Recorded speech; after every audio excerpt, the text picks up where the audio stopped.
Hi, everyone. I'm Vladimir Jutit. We are watching all the news happening in the United States and around the world. If it is coming into the CBS News Broadcast Center from all of our feeds across the country, we're going to bring it to you live right here. This is CBS News 24/7.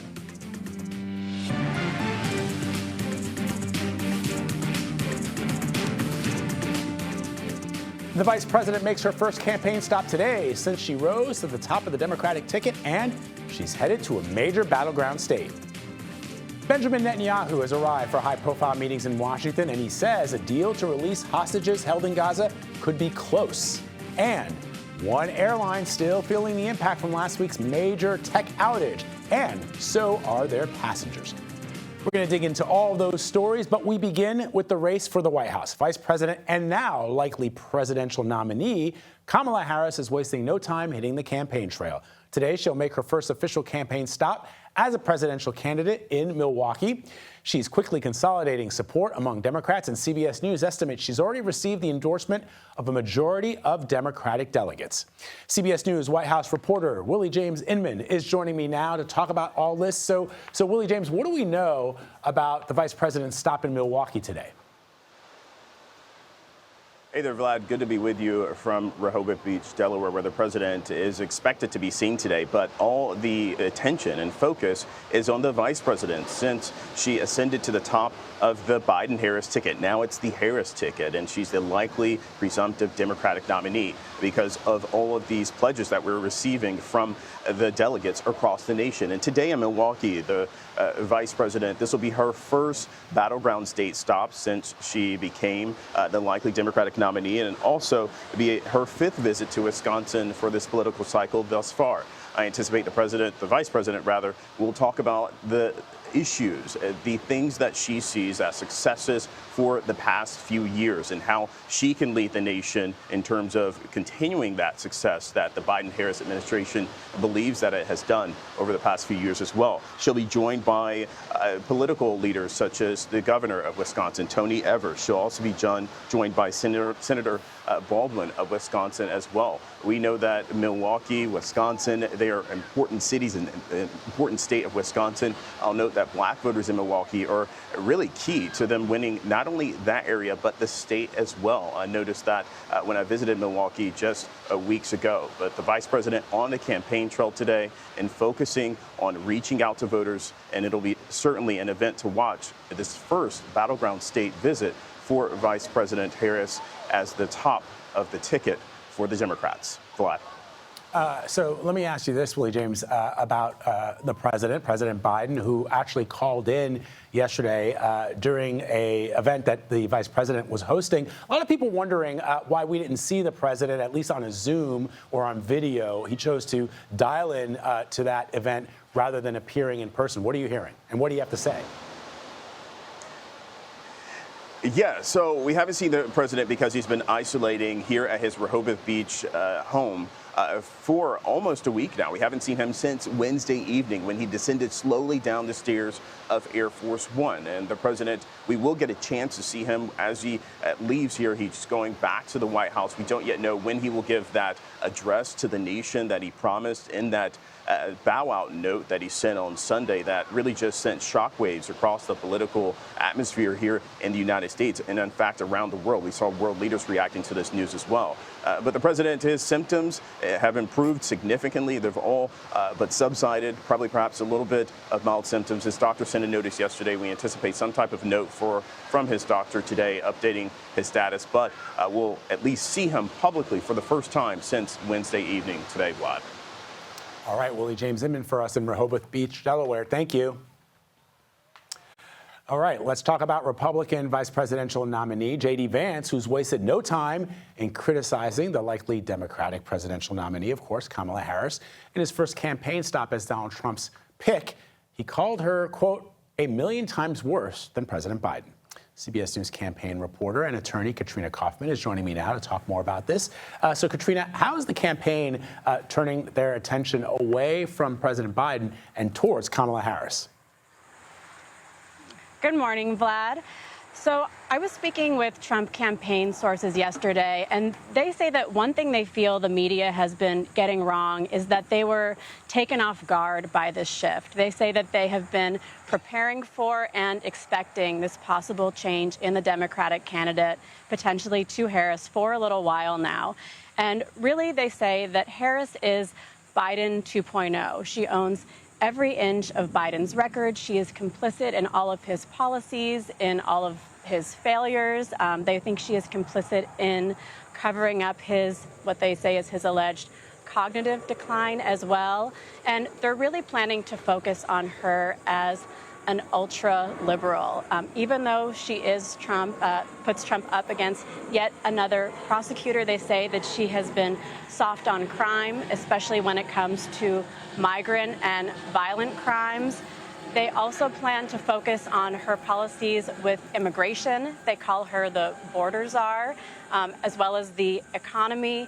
And they're even bringing up her anti-fracking policy from 2019, which they hope will hurt her in a battleground state like Pennsylvania. So, Katrina, as you know, the former president spoke in his first televised interview since the assassination attempt just over a week ago. What did he say? He recounted what happened during that assassination attempt, how he touched his ear, he saw the blood and knew that something terrible had happened. He told Jesse Waters about how he was on the ground and he could feel the weight of all of these Secret Service men on top of him, or Secret Service people, to the point where his hand, I guess, was a bit injured afterwards, and how they really wanted him to leave the rally on a stretcher, but he refused. They were worried that he might have been shot somewhere else besides his ear, but he said that he knew he hadn't been, and he just wouldn't leave on a stretcher. Another thing he talked about was how he felt this calm in the crowd. Even though there were so many people there at this rally, he said there was no stampede, and he felt almost as though they were just waiting to see if he was okay. And Katrina, really quickly, did he say anything about his vice presidential pick, J.D. Vance? Vance was on the campaign trail yesterday and left those supporters at his event less than excited, at least it seemed on camera. Did Trump have anything to say about that? He talked about how initially they did not have an affinity for each other, but over time they've really grown to appreciate each other and their policies, and how he felt like he was the best running mate for him in this election. All right, Katrina Kaufman for us in Palm Beach, Florida, where she's tracking the former president's movements. Thanks, Katrina. All right, we want to take you to the State Department now, where the Secretary of State Antony Blinken is speaking to reporters on camera for the very first time since President Harris's rise to the top, Vice President Harris's rise to the top of the Democratic ticket. Let's listen. And if you step back for a second and think about what he inherited when he took office, maybe the worst health crisis in at least 100 years in this country, the worst economic crisis going back to the Great Recession, the worst democratic crisis in as long as I can think. And we had countries around the world looking at all of this and circling like sharks to see if they could take advantage of the perceived weakness of the United States. And what he did, what he's done, what he continues to do over these 3.5 years and going forward through the remainder of this term has been to turn all of that around in a powerful way. The investments that we've made here at home in our future, in our competitiveness, whether it's through the infrastructure bill, whether it's through the Chips and Science Act, whether it's through the Inflation Reduction Act, countries around the world see that we're serious about investing in ourselves and competing strongly. Adversaries who thought that we couldn't get our act together at home, he's demonstrated exactly the contrary to that. And then, of course, the rebound that we've had under his leadership from COVID, from the economic crisis, has been extraordinary. When you look at how our economy is performing compared to other major economies, other major democratic economies, we're leading the way, whether it's in getting inflation down, making sure that employment is up. We have the lowest unemployment in 60 years in this country. One of the great measures I see is we've had historic years now of foreign direct investment in the United States. That is one of the greatest gauges of credibility for our country that you can find. And then, from my perspective, on the instructions that the president gave me from day one. Rebuilding, re-energizing, reimagining all of our alliances and partnerships. Our standing around the world is infinitely stronger than it was when he took office. In speaking to him the other day after he made his decision about not seeking re-election, what he's intensely focused on is the work that remains over these next 6 months to continue the efforts, the work that we've been doing, particularly trying to bring peace to the Middle East, ending the war in Gaza, putting that region on a better trajectory, continuing to deal as effectively as he has been with the ongoing aggression by Russia against Ukraine, and making sure we continue to do everything we can to strengthen Ukraine. Our engagement throughout the Indo-Pacific, where we have been building relationships and partnerships that are stronger than they've ever been, whether it's with our allies, Japan, Korea, Australia, or New Zealand, whether it's with countries like the Philippines and India, or whether it's with emerging countries like Vietnam, like Indonesia. In so many ways across the board, we are now stronger around the world than we've been. So he's determined to continue that work, and I'm determined to continue with him. But when it comes, I'm sorry, you asked about Vice President? Look, I don't, as you all know, I don't engage in politics. What I can tell you is this. I've known the Vice President for more than a decade.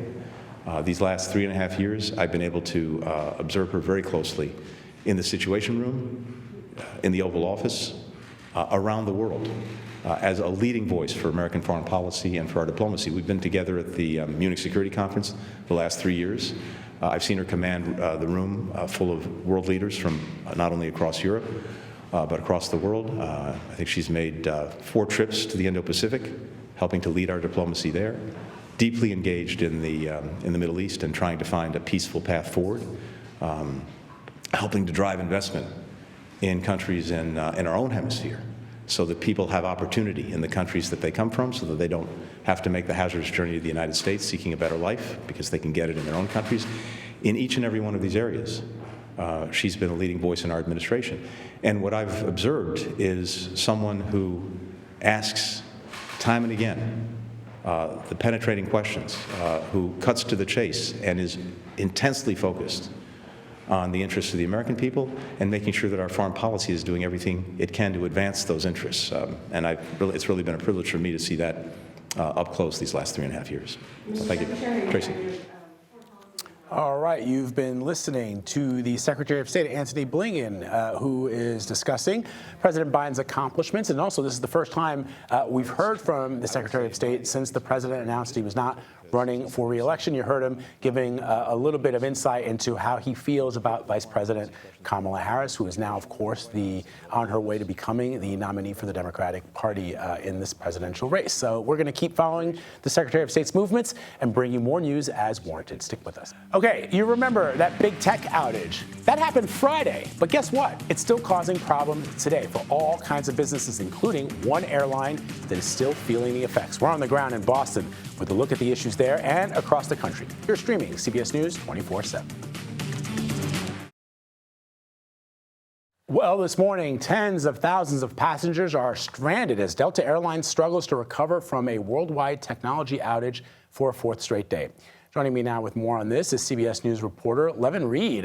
So, Levin, what are we hearing so far about what is going on with Delta? People have been all over my social media feed showing themselves stranded at airports across the country. And that's the object here also here at Logan Airport. People are stranded everywhere. There's lines that were longer, now they're shorter, now they're getting longer again. As you can look behind me right now, these lines, that's the cancellation line of people who are waiting to get their flights booked. We focused on that lady right there in the striped shirt because I've been here since 5. We talked to her at about 5:30. She's still in line. And she was at the back of the line. So you're talking, she's been in line about 5 hours and she's trying to get to the front. The good thing is that, Delta's trying to get people booked, but the bad thing is, it's just hard to do. You can imagine when you regularly travel and you have to get booked, it's hard for them to find flights for you. So now imagine traveling after a global IT, outage, and you're not traveling with 2. There's families here. So now they're trying to find not 1 ticket, but they're trying to find 11 tickets for people who are going to Orlando for their Disney trips. It becomes a huge problem. And right now, they're just trying to catch up. They have pretty much been at a standstill here in Logan, and I'm sure that's a lot of places. People are finding out when they... If you want to talk about some good news, well, some good news is that line is moving. If you want to talk about some bad news, Vlad, well, the weather is not, cooperating here. There's supposed to be thunderstorms later, so people who are staying here right now, maybe they're going to stay a couple of more days. All right, we'll see what happens. My heart certainly goes out to people that are trying to get places because it's been almost a week since that outage, and still I see tons of luggage in Chris Van Cleve's live shot of people who've lost their luggage or have not received their luggage yet, and now those lines behind you at Logan Airport. Levan, thank you so much. Appreciate it. All right, we're staying on top of the 2024 campaign. We have a look at the reaction and Vice President Harris's possible running mates. They could potentially be from the battleground states of Pennsylvania or perhaps even Arizona. You're streaming CBS News 24/7.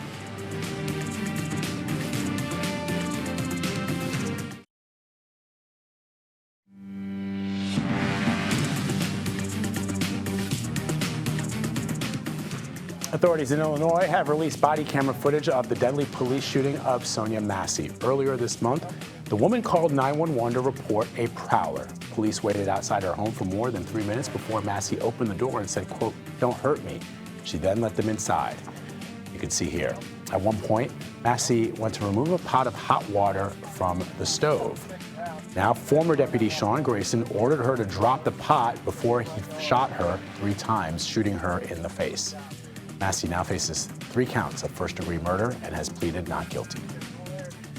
More than 2,500 people have been arrested and more than 170 have been killed during unrest in Bangladesh. Protests broke out against emissions quotas for government jobs. The government put a curfew in place and deployed soldiers across the country. And Vice President Kamala Harris will make her first campaign stop on the campaign trail today as the new likely presidential nominee. She'll visit the battleground state of Wisconsin with less than a month to go before the Democratic National Convention. CBS News Philadelphia reporter Josh Sanders joins me now from Rehoboth, Delaware. So, Josh, how are Democrats and lawmakers responding to Harris as a likely nominee? We've seen a record number of not only endorsements, but a record amount of money that has been raised in just the 48 hours or so since President Biden announced he wasn't running for re-election. Well, Vlad, good morning and good to be with you. Our team has been here in Rehoboth ever since last week when the president tested positive for COVID and came here to recover. The Bidens have long embraced this community as a sanctuary, and many of the locals here know the president and First Lady on a first-name basis as Joe and Jill. The announcement was met with a mixture of both admiration and gratitude to his decades in service, and then questions of what happens next. Of course, Vice President Harris has a lion's share of both delegates and endorsements, and most locals here, well, they are in support of her taking the Democratic Party forward. One woman stopped me this morning and said, "What is Joe Biden's legacy?" Well, she said, his legacy is wrapped up in democracy, and his legacy going forward is his vice president taking the country forward. Vlad? And one of those those people there in Rehoboth Beach, Joe Biden is, of course, famously a son of Delaware. He's been there for many, many, many years at that Rehoboth beach house. What are they saying about how they feel about what the president is doing? Well, the majority of them say that he's doing the right thing. You talked about endorsements. We have many governors across the country, and Governor Andy Beshear of Kentucky, Josh Shapiro of Pennsylvania, endorsing the president. They, along with many of the locals here, they are excited about the future of the Democratic Party and the country. But one notable endorsement that is missing right now is former President Barack Obama, as we are just weeks away from the convention in Chicago, Vlad. All right, Josh, thank you very much. Appreciate it. Okay, so the next big question, of course, is who will Vice President Kamala Harris choose as her running mate? CBS News immigration and politics reporter Camila Montoya Gavaz spoke to voters in Arizona. That is the home of a potential pick, Senator Mark Kelly. I love Mark Kelly. I love Gabby Giffords. He's doing the stuff that needs to be done. The Democrats are going to kill it. And I think, you know, there's going to be a lot of people that are afraid to vote for a woman, a black woman. And so he's got the profile. He's the white man that some people need to have to feel secure. And Camilla is joining me now from Tempe, Arizona. So, Camilla, what else are you hearing from voters? Because Senator Mark Kelly is an interesting choice. Not only is Arizona a battleground state, as you know, but he's a hero, an American hero, as a former astronaut. And he has a story to tell in what happened to his wife, former Representative Gabby Giffords, all those years ago, who was herself barely survived an assassination attempt. Good morning, Vlad. That is completely right. Some voters here in Arizona told me that picking Senator Mark Kelly as the vice presidential nominee for Vice President Harris would be very effective for the Democratic Party and could help Democrats win Arizona again come November of this year. Mark Kelly, as you rightly underscored, Vlad, is not just a former U.S. Navy pilot, but also an astronaut. And he's also arguably one of the most high-profile supporters of gun control in the country, alongside his wife, Gabby Giffords, who, as you underscored, was the victim of that horrific shooting in Tucson in 2011. And he's also, importantly, Vlad, viewed as a moderate and pragmatic Democrat from a border and battleground state that for a long time voted reliably Republican and sent people like John McCain and Jeff Flake to the U.S. Congress. And yes, Democrats have scored some significant victories here in Arizona in recent years, but it is still very much a purple state, and it will be very crucial for the Harris campaign now to win over disaffected Republicans here, independents, alongside galvanizing Latinos and other democratically aligned voters here who are making up this coalition in a more diverse state that has grown even more diverse over the past decade. And some of the voters told me that they feel Senator Mark Kelly can do that. And it's important to note that just in 2020, President Biden won this state, Vlad, by only 10,000 votes, and Senator Mark Kelly actually outperformed him during his Senate race that year. So again, the idea here is that someone like Senator Mark Kelly can attract independent and moderate Republicans to vote for Harris, and also to galvanize Latinos and other Democrats in Maricopa and Pima counties, which are the major urban centers here in Arizona. Vlad? All right, Camilla, thank you very much. Great reporting, as always. Okay, we're following some breaking news. CBS News can now report that Secret Service Director Kimberly Cheatle is resigning her position following that grilling she received by lawmakers on Capitol Hill yesterday. CBS News congressional correspondent Nicole Killian is following this for us. The news just in, Nicole, what can you tell us? Well, what I can tell you is that we did hear a short time ago from Speaker Mike Johnson, who, of course, addressed reporters as this news came in. He said that I am happy to see that she has heeded the call of Republicans and Democrats, and now we have to pick up the pieces. We have to rebuild the American people's faith and trust in Secret Service. The Secret Service has an incredibly important responsibility of protecting the president and former presidents and other officials in the executive branch, and we've got a lot of work to do in that regard. I'm kind of paraphrasing a little bit of what he said, but that was his response to reporters a short time ago, Vlad. And as you know, of course, there have been bipartisan calls for the Secret Service director to do just that. If you watch that very contentious hearing before the House Oversight Committee, you know, members on both sides were really incensed at some of her responses. And while certainly respecting that this assassination attempt remains under investigation, they felt that she really wasn't as forthcoming as she should have been, that she should have been able to provide more details to lawmakers. And this really was a dereliction of duty on her part, enabling that gunman to be able to have that clear line of sight to the president at that Butler rally. Some lawmakers actually went to see for themselves yesterday in Butler. And, you know, that was kind of their impression, that this was just a very clear line of sight, that type of suspicion suspicious person and gunman should have been stopped much sooner, especially considering that some of these Secret Service agents were apparently notified some 2 to 5 times before the gunman took those shots. That was something that came out at yesterday's hearing. So lawmakers across the board really incensed by that testimony, which is why those calls for her resignation really started to grow. But now, as you're hearing from the speaker, a sense of relief that hopefully the agency can chart a new path forward.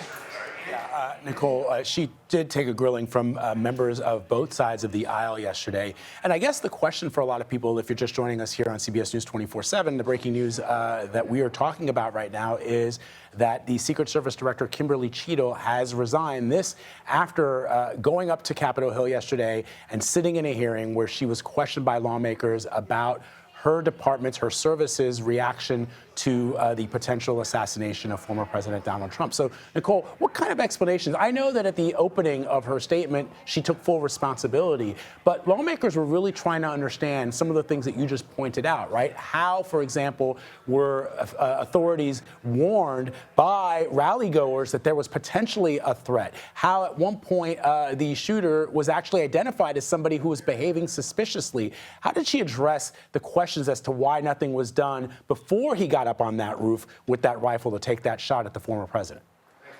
Yeah, well, to your point, she did acknowledge that this was a failure on the part of her agency, or her former agency. But look, I think one of the things, or the distinctions that was made in the hearing, is kind of what is considered a suspicious person versus what is a real threat. And so what the Secret Service director did note is that, you know, having a backpack at a rally may be suspicious, but isn't necessarily a threat. Having a rangefinder may be suspicious, but isn't necessarily a threat. But again, that was not really an answer that lawmakers were seeking. And so, you know, for instance, there was an exchange with Marjorie Taylor Greene where she said something to the effect of, well, what about when you have a man lying down on a roof that people are pointing at and screaming at? Is that a threat? And then the Secret Service director said, well, that individual was neutralized. So that was her posture through much of the hearing yesterday. All right, Nicole Killian for us on Capitol Hill. I know, Nicole, you've got to go update your reporting for CBS, so I'm going to let you go. Thank you very, very much for spending some time with us on the breaking news that the Secret Service Director Kimberly Cheatle has now resigned. I want to continue the conversation with CBS News congressional correspondent Scott MacFarlane, who's also been covering the story for us. Scott was actually at that rally in Butler, Pennsylvania, at that moment where the former president was almost assassinated by a shooter. Scott, let me just get your reaction to the news. We sort of thought that this might happen. I mean, there was really no way that she could hold on to that position, but let me just get your reaction. I just got a text message from one of the rally goers I've been in communication with since July 13th, and she says, it's about time. It had to happen. The vulnerabilities that led to this historic, almost preposterous security failure on July 13th were going to lead to resignations and firings, and the director may just be the first. Kimberly Cheatle's position atop the Secret Service was simply untenable after that relentless, merciless, withering set of criticism she took yesterday from both parties. There was no safe harbor for her yesterday during that congressional hearing, not just because of the calamitous failures in Butler, Pennsylvania, but because she was not offering answers to a congressional committee that was starving for answers on behalf of their constituents. Director Cheatle said because the FBI is investigating that crime scene in Butler, Pennsylvania, she says she was limited in what she could say about the evidence gathered, about the timeline of the shooter, about what the Secret Service knew about the shooter and has learned about the shooter. That lack of answer to that type of question was not going over well with this congressional panel, with all of Congress. There were these calls potentially to impeach her, and it is striking at this unique political moment for both parties to call for anything, including the Secret Service director's resignation, Vlad. Yeah, which shows you that when in times of national crisis, Scott, as you know, as someone who's covered the Hill for many, many years, in times of national crisis, which certainly this was, members of Congress, Democrat, Republican, Independent, can come together and demand accountability for those who have very, very important positions. In this case, the Secret Service charged with protecting the life of the president's family, the vice president, and nearly failing at that one task that they have, at least as far as the presidential protection is concerned. Did Kimberly Cheatle, just to give our audience an understanding of who she is, she's relatively new in her position. Do you have a sense of her biography, her background, what led to her being named to this position, and what understanding she had of what it requires to guard the president and the president's family, Scott? She's a lifer with the Secret Service. She had been there for decades, an institutionalist inside that agency. This is, by orders of magnitude, the largest failure of this agency in modern times in the last 43 years. But it's not the first issue to surface involving the Secret Service. There have been other leadership changes in the past. It was just recently, in recent years, that someone managed to break into the home of the nation's national security advisor, which is guarded by Secret Service. There were fence jumpers at the White House a decade ago, one of which got inside the East Room through the front door of the White House. There have been other pieces of scrutiny that have fallen on this agency, but nothing of the magnitude of this. And it's worth noting for so many people that this is a failure that not only led to the near assassination of a presidential candidate, killed a longtime firefighter. It wounded two other men who were sitting in chairs at a rally, and it traumatized any number of the thousands of people who were there and had to duck bullets and duck for cover, some of them with their children. This is a historic failure by the Secret Service, and it took just 24 hours after her testimony for her to stand down. Yeah, and Scott, I mean, you raise an excellent point, and we can put up for our viewers a timeline of how this assassination attempt, as far as authorities understand it, took place. And why I think this is so interesting, look, we sadly, tragically, horrifically in American history, there have been presidents who have been assassinated. There have been presidents who have been shot by would-be assassins, including, of course, in my lifetime, President Reagan. We know there was also an assassination attempt on President Ford. And yet, in all of those instances, or at least in the case of Reagan's attempt, it just sort of came out of nowhere, where a guy in a crowd just approached the president as he was leaving an establishment, a building. When you look at this timeline, it clearly, for anybody who's not in law enforcement, just a layperson looking at this, and you have people at the rally saying, hey, look, there's a guy up there with a gun. That is what I think is galling to members of Congress and to the American people. And members of Congress leaned into that hard yesterday, Vlad, that not only was this a systemic failure, but there's concern about future vulnerabilities unless there's some type of overhaul or big change inside how the Secret Service does its business, including with presidential candidates, because it wasn't some master of crime or some, mystery theater type of plot here. It was a 20-year-old who lived an hour away, who figured out this vulnerability, had an AR-15 a football field away from a presidential candidate atop of a roof. If they can't stop that, what's to say there's going to be competence in this agency to stop more elaborate actors, state actors going against U.S. targets? So what members of Congress were saying with something of a synchronized voice yesterday is there have to be changes to give us some confidence in the performance of this agency in the future. If a 20-year-old from Bethel Park, Pennsylvania can figure out a vulnerability, the agency needs to do much more to lock things down. And there are a few other threads in yesterday's testimony that were telling. When the director did acknowledge that they had this person in their sights as a suspicious character 2 to 5 times before the former president took the stage, that he was allowed to take the stage despite somebody being deemed suspicious in such close proximity, in such a short time frame, and that nobody had been fired. That didn't sit well with members of this panel, and I think, Vlad, that infused calls for her resignation with an energy yesterday that even surprised folks who were in the committee room, that people walked out seemingly on the same page that she had to go.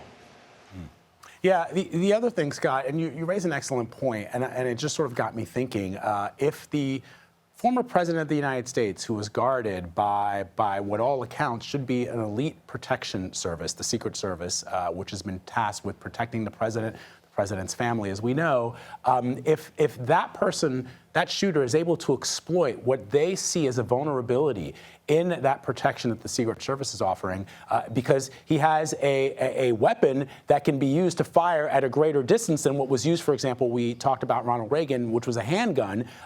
If the president is at risk, then what about our children who are in schools who are unprotected by, and we've seen that tragically, horrifically play out over and over and over again. So this exploitation of vulnerabilities coupled with the access to weapons and firearms at a level that did not exist back in 1981, if I got my history right about when that assassination attempt happened on Ronald Reagan, you're looking at an uphill battle, and so that's why things need to change at the service.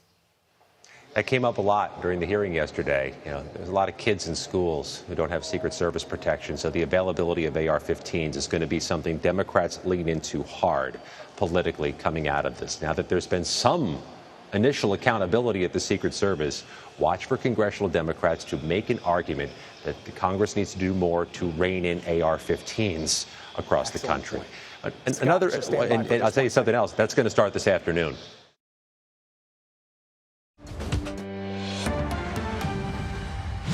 All right, folks, you've been following along with the breaking news that are coming into our newsroom, where we have learned that the Secret Service Director Kimberly Cheatle is resigning following that grilling that she received yesterday on Capitol Hill from lawmakers. Again, this is over that attempted assassination attempt of former President Donald Trump, which happened in Butler, Pennsylvania. A man was able to get on the roof of a building where he had a perfect line of sight to the former president, who was making his remarks, delivering his rally remarks, as he has done countless times before. And thankfully, as far as the former president is concerned, he was not seriously injured. However, a man did lose his life in protecting his family, his wife, and his daughters. And so the Secret Service Director went to Capitol Hill yesterday to take and face some of that tough questioning from lawmakers. We're showing you some of those images. This, of course, happened yesterday, and this was bipartisan. This was a bipartisan grilling of Kimberly Cheatle, who, as you heard